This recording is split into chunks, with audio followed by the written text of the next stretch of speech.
کہ اس مہینے کے اندر ہر انسان احتیاط کرے. جو مصیبت آسمان سے نازل ہوتی ہے وہ اس مہینے کے اندر بیماریاں نازل ہوتی ہیں, پریشانیاں نازل ہوتی ہیں, بلائیں نازل ہوتی ہیں, آفات نازل ہوتی ہیں. لہذا اس مہینے کے اندر احتیاط کرنی چاہیے. یہ ہمارا عقیدہ ہے. یہ ہر آدمی آپ دیکھیں کہ بڑے بڑے لوگ میں نے دیکھے ان توہمات کے اندر اپنے آپ کو الجھا کے رکھا ہوا. سب سے بڑی بات یہ کہی جاتی ہے کہ اس مہینے کے اندر شادی نہیں کرنی. اس مہینے کے اندر کیا نہیں کرنی؟ شادی نہیں کرنی. کیوں نہیں کرنی؟ اس لیے نہیں کرنی کہ شادی کے اندر اگر اس مہینے میں شادی کر دی جائے تو خیر و برکت نہیں. اور یہ میں آپ سے عرض کرتا چلا جاؤں کہ یہ کوئی مسئلہ سفر کے مہینے کا مسئلہ یہ کوئی آج کا نہیں ہے. یہ حضور صلی اللہ علیہ وسلم کے دور سے پہلے کا یہ مسئلہ چلا رہا ہے. زمانے جاہلیت کے دور کا چلا رہا ہے. زمانے جاہلیت کے اندر بھی لوگ سفر کے مہینے میں شادیاں نہیں کرتے تھے. سفر کے مہینے کے اندر کاروبار نہیں شروع کرتے تھے. سفر کے مہینے کے اندر لمبے لمبے سفروں پہ نہیں نکلتے تھے. ان کا یہ ذہن تھا کہ یہ منوس مہینہ ہے. اللہ کے نبی جب کائنات میں جلوہ فرما ہونے کے بعد کائنات کو نظام دیتے ہیں تو بخاری شریف کی حدیث سے مبارکہ ہے کہ اللہ کے نبی نے سفر کے مہینے کا انکار کرتے ہوئے کہا کہ لا سفر, سفر کے مہینے کے اندر کوئی مصیبت نازل نہیں ہوتی, بلکہ سفر کا مہینہ بھی باقی تمام مہینوں کی طرح ایک اللہ کا بنایا ہوا مہینہ ہے. اور اس خاص مہینے کی وجہ سے انسان کے اوپر کوئی مصیبت نازل نہیں ہوتی. یار تیری اور میری شادی کی کوئی اوقات ہے؟ تیری اور میری شادی کی کوئی حیثیت ہے؟ اللہ کے نبی کی شادی جو حضرت سیدہ زینب رضی اللہ تعالیٰ عنہا سے طے پائی اور شادی مبارک کیوں ہوئی, وہ اسی سفر کے مہینے میں اللہ کے نبی نے شادی فرمائی ہے. یار اللہ کے نبی کو نہیں پتا تھا کہ سفر کا مہینہ یہ منحوس مہینہ, اس میں شادی نہیں کرنی چاہیے. اور سب سے بڑی بات ہے اس مہینے میں شادی کرے تو خیر و برکت نہیں ہوتی. یار تیری اور میرے گھر میں کتنی خیر و برکت شادیوں سے آتی ہے. ہمارے بچے کتنے پیدا ہو کے متقی زمانے کے ولی بنتے ہیں. میں کہتا ہوں کائنات کے اندر شادی دیکھنی ہے تو سیدہ فاطمہ الزہرا رضی اللہ تعالیٰ عنہا اور سیدنا حضرت علی المرتضیٰ کی شادی کو دیکھ کہ جس شادی کے بعد اللہ برکت ایسی عطا فرماتا ہے کہ قیامت تک اللہ حسن حسین کو عطا فرما کے صرف برکت والے نہیں بناتا بلکہ اللہ انہیں جنتی کو سردار بھی بنا رہا ہے. کسی سے جا کے پوچھو کہ بابا یہ حضرت علی کی اور سیدہ فاطمہ الزہرا رضی اللہ تعالیٰ عنہا کی جو شادی ہوئی تھی یہ کس مہینے میں ہوئی تھی؟ یہ ہجری یکم ہجری سفر مظفر کے مہینے کے اندر ان کی شادی ہوتی ہے. میں کہتا ہوں یہ تو ساری کی سارے رسم و رواج اور توہمات کو توڑنے کے لیے کائنات کے اندر اللہ کے نبی نے سفر مظفر کے مہینے کے اندر اپنی جگر گوشہ کی شادی کر کے کائنات والوں کو یہ سبق عطا فرمایا ہے کہ لوگوں زمانے برے نہیں ہوتے, آپ خود برے ہوتے. دن برے نہیں ہوتے, آپ خود برے ہوتے. میں صرف آپ سے ایک چھوٹی سی بات عرض کرنا چاہتا ہوں. بندہ گھر سے نکل رہا ہے, آگے سے کالی بلی آ گئی, پلٹ آتا ہے, بیوی پوچھتی ہے کیا ہوا, کہا کالی بلی آ گئی. مڑ کے کیوں آیا؟ کالی بلی آ گئی ہے, مجھے لگ رہا ہے کہ آج میرا دن اچھا نہیں گزرے. بندہ باہر نکلا, محلے کی مائی مل گئی, بڑے اہم کام کے لیے جا رہا تھا. آج اس نے زمین خریدنی تھی, زمین بیچنی تھی, کوئی اور کسی معاملے میں جا رہا تھا. بندہ واپس پلٹ آیا, کہا واپس کیوں پلٹ آیا؟ کہا وہ مائی مجھے راستے میں مل گئی ہے, بس صبح صبح وہ مجھے مل گئی, لگ گیا کہ آج میرا دن بڑا منحوس گزرے گا. بندہ گھر سے باہر نکلا, چھینک آ گئی, وہیں سے پلٹ آیا. پلٹ کیوں آیا؟ آدمی باہر گھر کو رکھا, چھینک آ گئی, واپس اس لیے آیا کہ سفر اچھا نہیں گزرے گا. بندہ باہر سے واپس پلٹ آیا, باہر الو بیٹھا تھا, الو کو دیکھ کے واپس آ گیا, الو بڑا منحوس ہوتا ہے, میرا کام نہیں ہوگا. یہ ہمارے عقیدے, یہ ہماری سوچ ہے, یہ ہر دوسرے آدمی کی کہانی ہے, یہ ہر دوسرے آدمی کا دکھ ہے. یار میں صرف آپ سے ایک بات عرض کرنا چاہتا ہوں, وہ بندہ جو صبح کی نماز نہیں پڑھتا, وہ بندہ جو پاک وضو ہو کے گھر سے نہیں نکلتا, وہ بندہ جو گھر والوں کے حقوق اور گھر والوں کے ساتھ حسن سلوک کر کے گھر سے نہیں نکلتا, وہ بندہ جو ناجائز کام کے لیے نکل رہا ہے, ناجائز کاروبار کے لیے نکل رہا ہے, میں دعوے سے یہ کہتا ہوں کہ یار کالی بلی تو دور کی بات ہے, اگر راستے میں قرآن بھی لے کے کھڑا ہو جاؤں گا اس کو تاکہ قرآن نظر آئے تو پھر بھی اللہ اس بندے سے راضی نہیں ہوگا جس کا سفر ہی جو ہے وہ بدنیت کی گزر رہا ہے. یہ حقیقت ہے. لیکن وہ بندہ جو گھر سے بے نمازی ہو کے نکلتا ہے, فجر کی نماز نہیں پڑھتا, اللہ کے نبی نے فرمایا کہ ایک روایت پڑھ رہا تھا کہ خنزیر جب آتا ہے, خنزیر تو بے نمازی بندہ جب گزر رہا ہو صبح صبح آگے سے خنزیر آ رہا ہو، خنزیر دیکھیں کہ بے نمازی آ رہا ہے تو کہتے ہیں خنزیر بھی اپنا راستہ بدل دیتا ہے، بے نمازی کے منہ لگ جائے تو سارا دن بھوک سے گزارنا پڑے گا۔ کبھی کسی نے یہ سوچا ہے کہ یار میں خود مانوس ہوں اس لیے کہ میں نماز نہیں پڑھ رہا، میں خود مانوس ہوں اس لیے کہ میرے اندر دین داخل نہیں ہو چکا، میرے گھر کے اندر نوستے ہیں کہ اس لیے یہاں اللہ کے قرآن کی تلاوت نہیں ہوتی، ہم تو محلے کی مائیوں کے اوپر نوستے ڈال رہے ہوتے ہیں، ہم تو راستے میں آنے والی بلیوں کے اوپر نوستے ڈال رہے ہوتے ہیں، ہم تو مہینوں کے اوپر نوستے ڈال رہے ہوتے ہیں۔ اللہ کے نبی نے فرمایا کہ لا تصبوا الدہر، زمانے کو گالیاں مت نکالو، اس لیے کہ انا الدہر، زمانہ میں ہوں، زمانہ مجھ سے ہے، وقت میرا ہے، وقت میری حکومت سے چلتا ہے، وقت اور زمانہ میری قدرت کے اندر موجود ہے، جو زمانے کا برا بھلا کہتا ہے گویا وہ برے برا بھلا کہہ رہا ہوتا ہے۔ گھر میں دو بھائی ہوتے ہیں، ایک بھائی کی تیاری اچھی لگتی ہے دوسرے کی صحیح نہیں لگتی، ایک بھائی کا دن صحیح گزرتا ہے دوسرے کا دن صحیح نہیں گزرتا، اب جس کا دن صحیح نہیں گزرا وہ دن اس کے لیے مانوس ہے، جس کا صحیح گزرا اس کے لیے تو خیر و برکت کا ذریعہ بن گیا۔ لیکن عقیدہ ہمارا یہ نہیں ہونا چاہیے۔ حضرت عبداللہ ابن سلام رضی اللہ تعالیٰ عنہ آپ یہودیت کے بہت بڑے عالم تھے اور یہودیت کے راہب تھے، بہت بڑے عالم تھے۔ یہودیت کے اندر اونٹ کا گوشت کھانا جائز نہیں ہے، وہ اسے ناجائز سمجھتے ہیں، اونٹ کا دودھ پینا بھی وہ ناجائز سمجھتے ہیں، اسے حلال نہیں سمجھتے یہودیت کے اندر۔ حضرت عبداللہ ابن سلام رضی اللہ تعالیٰ عنہ آپ جب مسلمان ہو گئے تو ظاہر سی بات ہے کہ ساری زندگی آپ یہودیت کے عالم رہے، ساری زندگی آپ کے اوپر یہودیت کا جو ہے وہ ایک لبادہ رہا، یہودیت کے اندر داخل رہی، یہودیت کے عالم تھے۔ آپ جب مسلمان ہو گئے تو اونٹ کا گوشت کھانے سے آپ پرہیز فرماتے، اونٹ کا دودھ پینے سے آپ پرہیز فرماتے۔ اللہ کے نبی نے حضرت عبداللہ ابن سلام کو بلا کے کہا کہ عبداللہ ابن سلام سن، رب قرآن میں یہ فرماتا ہے کہ ادخلوا فی السلم کافہ، کہ اگر دین اسلام کے اندر آنا ہے تو پورے کے پورے دین اسلام کے اندر آنا ہے۔ اب لوگ پتہ کیا کہتے ہیں، مولوی صاحب نماز کے لیے تنگ نہ کرو، اس لیے کہ اللہ فرماتا لا اکراہ فی الدین، دین میں کوئی جبر نہیں ہے۔ مولوی صاحب یہ بات نہ کرو اس لیے کہ اللہ قرآن میں کہتا دین میں کوئی جبر نہیں ہے۔ بابا دین میں جو جبر نہیں ہے وہ دین لانے میں جبر نہیں ہے، لوگوں کے گلے پہ تلوار رکھ کے کلمے نہ پڑھاؤ، یہ عیسائیت کا مطلب ہے کہ دین لانے کے اندر کوئی جبر نہیں ہے۔ اس دین کے اندر داخل ہونا ہے تو خوشی سے داخل ہونا۔ آرمی کے اندر کوئی ضروری نہیں کہ آپ کو ملتے کرتے کرتے آرمی میں بھرتی ہو، لیکن جب آرمی میں چلے جاؤ گے تو بڑے بوٹ پہننے پڑیں گے، گرمیوں کے اندر بھی ان کی بھرتی پہننی پڑے گی، جس جگہ پہ وہ ڈیوٹی لگائیں گے اس جگہ پہ آپ کو ڈیوٹی بھی کرنی ہوگی۔ آپ یہ نہیں کہہ سکتے کہ نہیں میں آرمی میں رہوں گا لیکن یہ بوٹ نہیں پہنوں گا، مجھے گرمی لگتی ہے۔ آپ یہ نہیں کہہ سکتے کہ میں یہ ٹوپی نہیں پہنوں گا، میں اس پہاڑی علاقے میں نہیں رہوں گا، میں وہاں دشمن کی سرحد پہ نہیں رہوں گا۔ نہیں، آپ کے اوپر کوئی جبر نہیں ہے۔ اس ادارے میں جانا چاہتے ہیں یہ آپ کی مرضی ہے، ادارے میں نہیں جانا چاہتے یہ آپ کی مرضی ہے، آپ کے اوپر جبر کوئی نہیں ہے۔ لیکن جب اس ادارے کا فرد بن جائیں گے تو پھر اس کے رولز اور ریگولیشنز پہ عمل کرنا پڑے گا۔ یہی ہے لا اکراہ فی الدین۔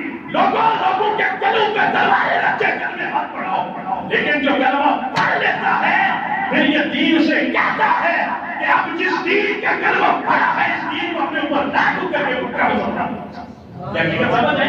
ہر بندہ مولوی سے کہنا مولوی صاحب دین میں جبر نہیں ہے، مجھے کس نے کہا دین میں جبر نہیں ہے؟ چوری کا تو ہاتھ کاٹا جائے، قتل کا تو تجھے قصاص میں قتل کیا جائے گا۔ اسلام کہتا ہے یہ قدم قدم بنائے، یہ سواد ہوئے جانا، جس سے زندگی ہو پیاری کو یہیں سے لوٹ جائے۔ کہا دین اسلام کے اندر آنا ہے تو پورے پورے آؤ، یہ نہیں کہ بس سارا اندر داخل کر دیا باقی سارے بھائی کے بھائی چلے ہوتے ہیں میں مسلمان ہوں۔ عبداللہ ابن سلام کو بلا کے اللہ کے نبی نے فرمایا کہ عبداللہ ابن سلام پورا کا پورا دین اسلام میں داخل ہو جا۔ یہودیت کی وہ رسومات تو اونٹ کا گوشت کھا کے انہیں ترک کر، اونٹ کا دودھ پی کے تو ترک کر، تاکہ پتہ چل جائے کہ اب تو واقعی مسلمان ہو کے سارے کا سارا دین اسلام کے اندر داخل ہو جائے۔ اکثر ہمارا رونا یہی ہے، انسان دین اسلام سے بھاگنا شروع ہو جاتا ہے۔ میں ایک مثال دے کے آپ کو شاید اس حقیقت سے آشکارا کر سکوں۔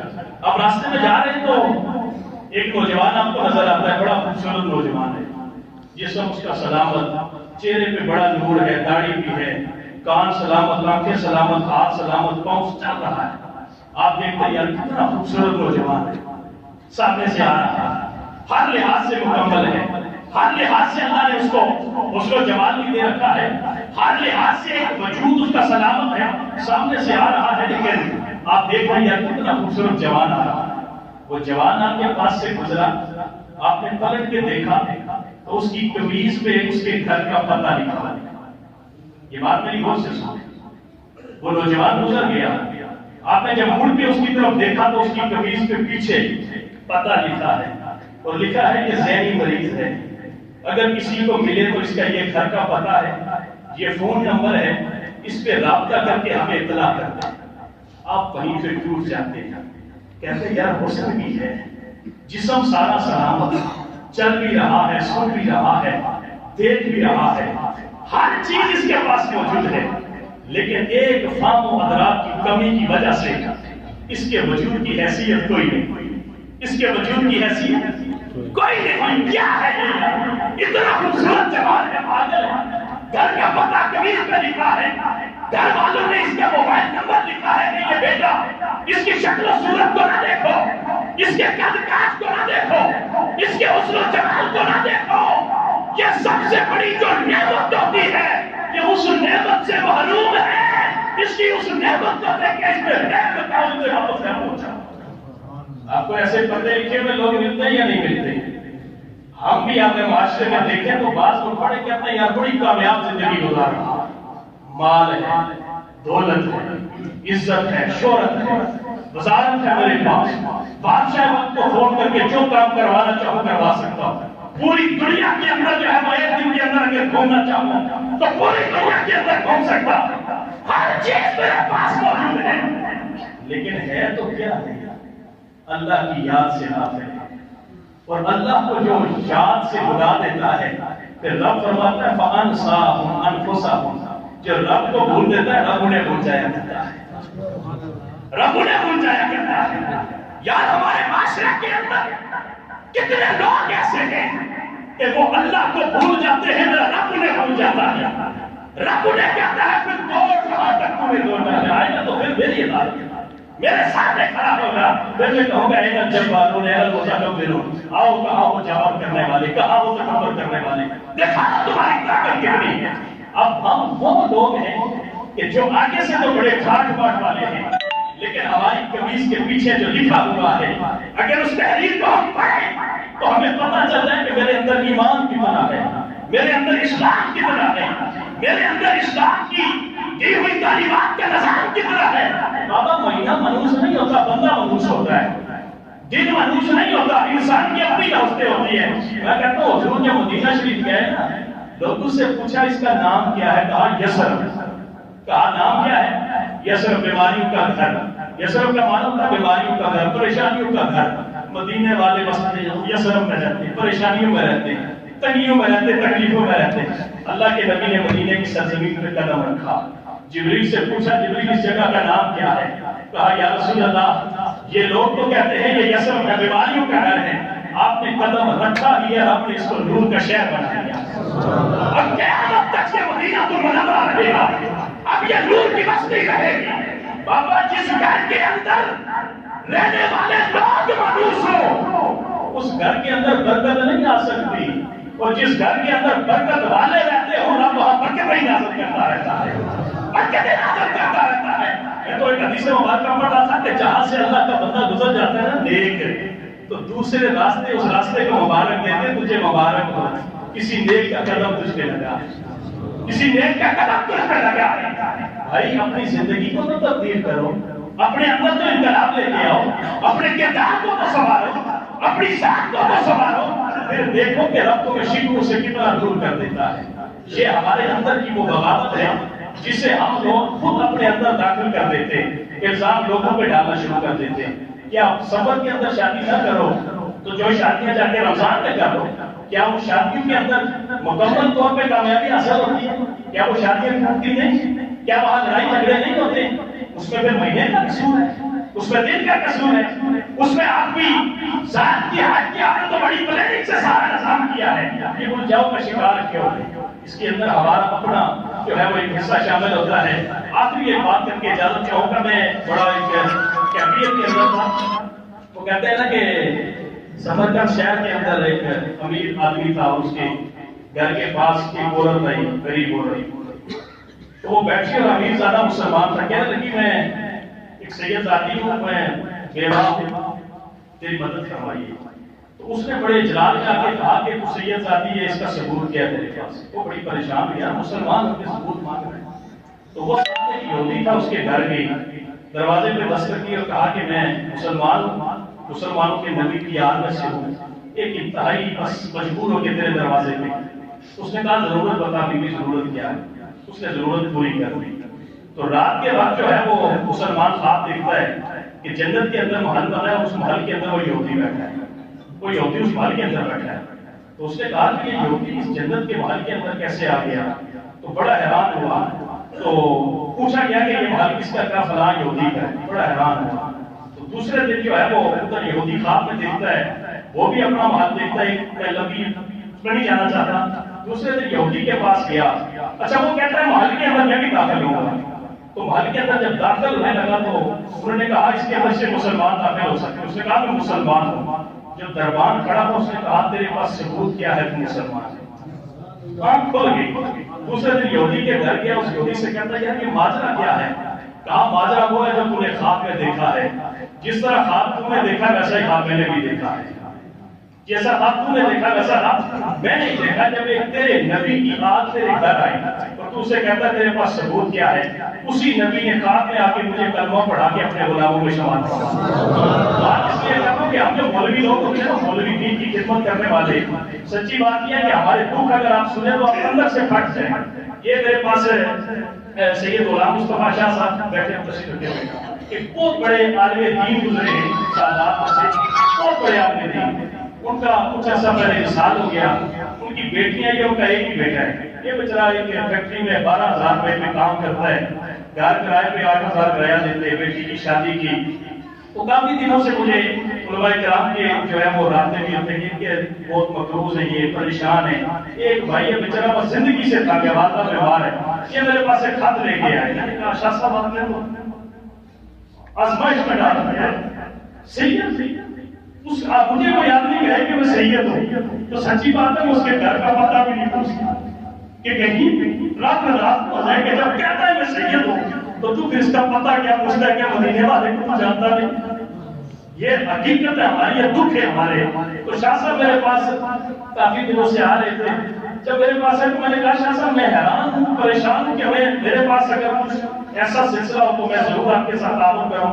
اب یہ بھی پریشانی تھی کہ ان کی زکوٰۃ ان کو نہیں دینی ہے، کہ واقعی خالص سادات میں سے ہے، کوئی پروفیشنل نہیں ہے، اس کے بعد میرے پاس کوئی یہ بھی نہ ہے کہ میرے لیے چندہ کرے، یہ پرہیز کرے، میں یہ کرتا ہی نہیں ہوتا، یہ میری مجبوری سمجھے، یہ میری مجبوری سمجھے جو میں بات کر رہا ہوں۔ یہ شاہ صاحب باہر تشریف فرما ہوں گے، ان کی آپ نے جو بھی آپ کی ہدیہ سمجھ کے آپ کر سکتے آپ ضرور ان سے کریں۔ اللہ ہمیں ایسے لوگوں کی معاشرے کے اندر جو ہے وہ بغیر مانگے ہی ضرورت پوری کرنے کے اللہ توفیق عطا فرمائے، اور جس معاشرے کے اندر یہ لوگ رہتے ہیں اللہ ایسے لوگوں کو جان کے پہچان کے ہمیں یہ توفیق اور ہمت عطا فرمائے کہ ان کے دکھ ان کے گھر میں ہی رہیں اور ہم ان کے دکھوں کو اپنے سینے کے اندر آباد کر لیں۔ آخر دعوانا الحمدللہ رب العالمین۔